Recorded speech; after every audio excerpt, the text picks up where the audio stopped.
Hello everyone, welcome back to Polymathletic, your go-to channel for educational content and self-improvement. I'm John, and today we're diving into session 3 of our English improvement program designed specifically for university students. Whether you're preparing for academic life or simply looking to enhance your English skills, this program is tailored to help you achieve fluency and confidence in just 3 weeks.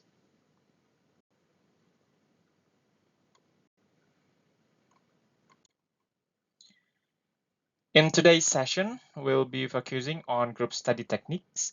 We'll cover conversation and discussion strategies, role plays, and a detailed grammar review. Let's start by planning a group study session, which is an essential part of university life.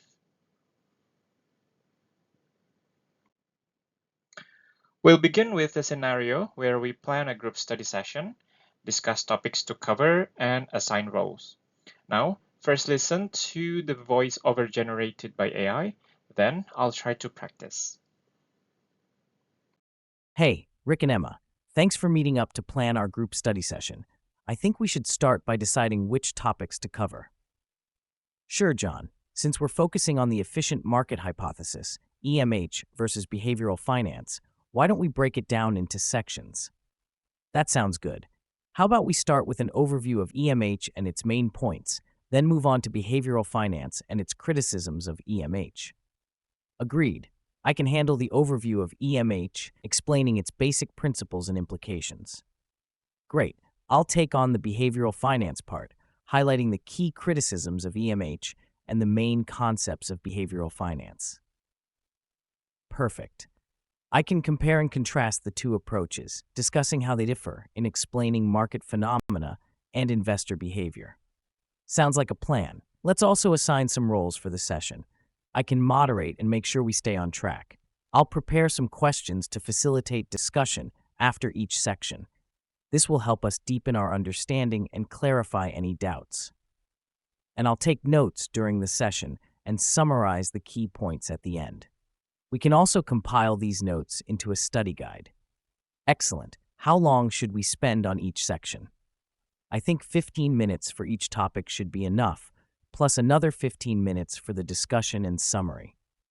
Agreed. That way we can keep the session to an hour and make it productive. Perfect. Let's meet in the library on Wednesday at 5 p.m. Is everyone okay with that? Works for me. Same here. Looking forward to it. Great. See you both then. Okay, now let's practice. In this scenario, we are planning a group study session. We're going to discuss topics to cover and assign roles. Hey, Rick and Emma. Thanks for meeting up to plan our group study sessions. I think we should start by deciding which topics to cover. Sure, John. Since we're focusing on the efficient market hypothesis versus behavioral finance, why don't we break it down into sections? That sounds good.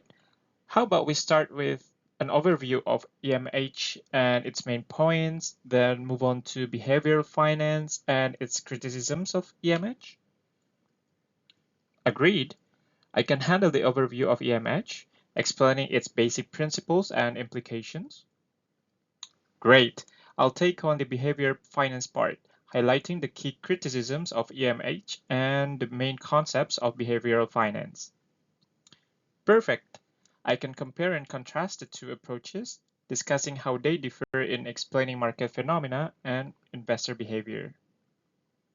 Sounds like a plan. Let's also assign some roles for the session. I can moderate and make sure we stay on track.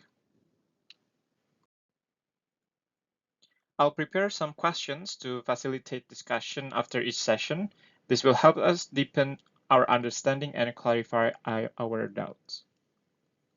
And I'll take notes during the session and summarize the key points at the end. We can also compile these notes into a study guide. Excellent. How long should we spend on each session? I think 15 minutes for each topic should be enough, plus another 15 minutes for the discussion and summary. Agreed. That way, we can keep the session to an hour and make it productive. Perfect. Let's meet in the library on Wednesday at 5 p.m. Is everyone okay with that? Works for me. Same here. Looking forward to it. Great. See you both then. Okay. As you can see, these role plays are designed to give you practical experience in academic conversations. Now let's move on to the monologue and presentation segment.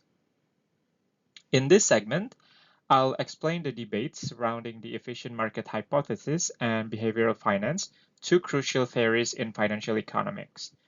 But now, first listen to the voiceover generated by AI, then I'll try to practice myself.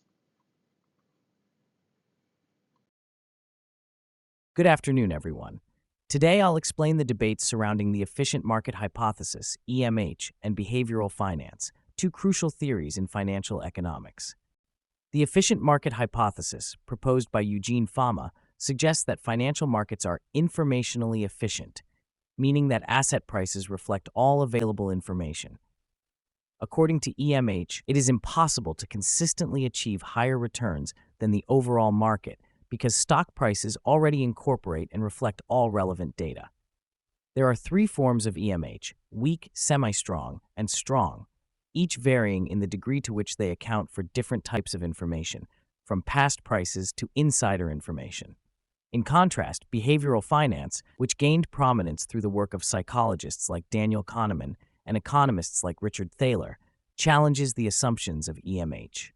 Behavioral finance posits that psychological factors and cognitive biases significantly influence investor behavior and consequently market outcomes.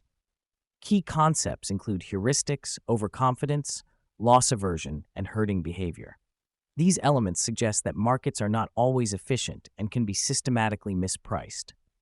One major debate between EMH and behavioral finance is about market anomalies, such as bubbles and crashes.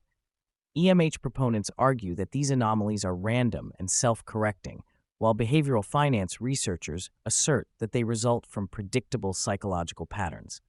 For example, the dot-com bubble of the late 1990s is often cited by behavioral finance scholars as evidence of irrational exuberance, where investors' overconfidence and herd behavior drove stock prices to unsustainable levels. EMH supporters, however, might argue that such bubbles are exceptions rather than the rule, and that markets eventually correct themselves. In summary, while EMH provides a framework for understanding market efficiency, behavioral finance offers insights into the psychological factors that can lead to deviations from this efficiency. Both theories contribute to our understanding of financial markets, but they do so from different perspectives, highlighting the complexity of market dynamics. Okay, now it's my turn and also your turn to practice. It's okay if you make mistakes. I make mistakes too. I mean, this is supposed to be learning, so yeah, just try to read first, and then you might get the sense of the conversation or the monologue will be going. Okay, so good afternoon, everyone. Today, I'll explain the debates surrounding the efficient market hypothesis, or EMH, and behavioral finance, the two crucial theories in financial economics. The efficient market hypothesis proposed by Eugene Fama suggests that financial markets are informationally efficient, meaning that asset prices reflect all available information. According to EMH, it is impossible to consistently achieve higher returns than the overall market because stock prices already incorporate and reflect all relevant data. There are three forms of EMH: weak, semi-strong, and strong, each varying in the degree to which they account for different types of information, from past prices to insider information. In contrast, behavioral finance, which gained prominence through the work of psychologists like Daniel Kahneman and economists like Richard Thaler, challenges the assumptions of EMH. Behavioral finance posits that psychological factors and cognitive biases significantly influence investor behavior and, consequently, market outcomes. Key concepts include heuristics, overconfidence, loss aversion, and herding behavior. These elements suggest that markets are not always efficient, and can be systematically mispriced. One major debate between EMH and behavioral finance is about market anomalies, such as bubbles and crashes. EMH proponents EMH proponents argue that these anomalies are random and self-correcting, while behavioral finance researchers assert that they result from predictable psychological patterns. For example, the dot-com bubble in the late 1990s is often cited by behavioral finance scholars as evidence of irrational exuberance, where investors' overconfidence and her behavior drove stock prices to unsustainable levels. EMH supporters, however, might argue that such bubbles are exceptions rather than the rule, and that markets eventually correct themselves. In summary, while EMH provides a framework for understanding market efficiency, behavioral finance offers insights into the psychological factors that can lead to deviations from this efficiency. Both theories contribute to our understanding of financial markets, but they do so from different perspectives, highlighting the complexity of market dynamics. Okay, finally, we'll wrap up this session with a grammar review focusing on conditional sentences and passive voice, which are essential for academic writing and speaking.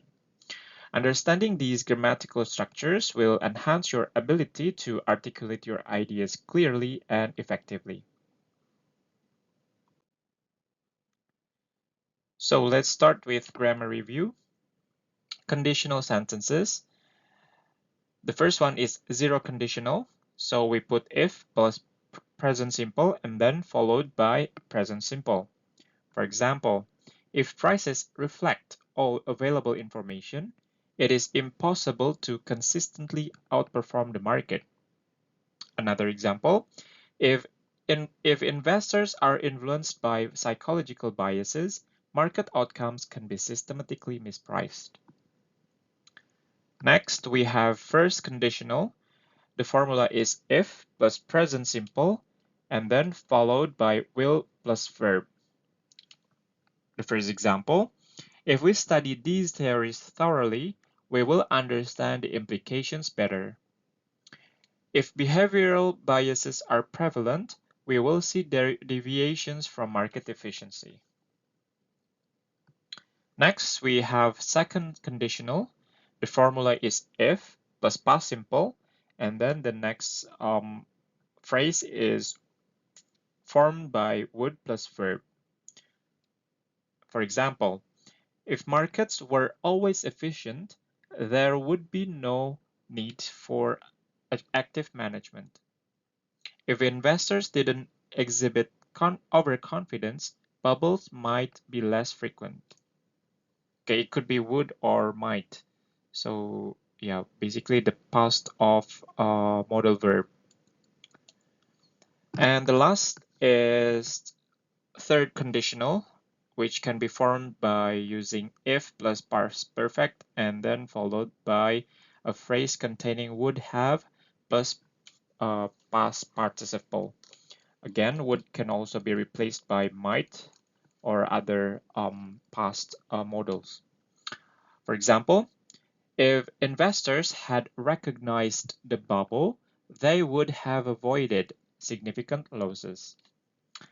If EMH had fully explained market behavior, behavioral finance might not have emerged. Okay, another grammar review is passive voice. The first one is present simple passive. We can use to be, am is are, plus past participle. For example, the efficient market hypothesis is proposed by Eugene Fama. Market anomalies are explained by behavioral finance. Past simple passive, we have was or were plus past participle. For example, the dot-com bubble was driven by irrational exuberance. Key concepts were introduced by behavioral finance researchers. And then we have present perfect passive, which can be formed by using have or has been or has been plus past participle. For example, behavioral patterns have been identified as causes of market inefficiencies. Various forms of EMH have been discussed in academic circles. And the last one is future simple passive will be plus past participle. So we have market prices will be influenced by new information. And then investor behavior will be analyzed in our next session. Yeah, I think that's a wrap for session 3 of our English improvement program. I hope you found these exercises and examples helpful. Remember, practice makes perfect, and so keep engaging in these activities to boost your confidence and proficiency. To recap, in this session, we covered group study planning, monologues and presentations, and crucial grammar points.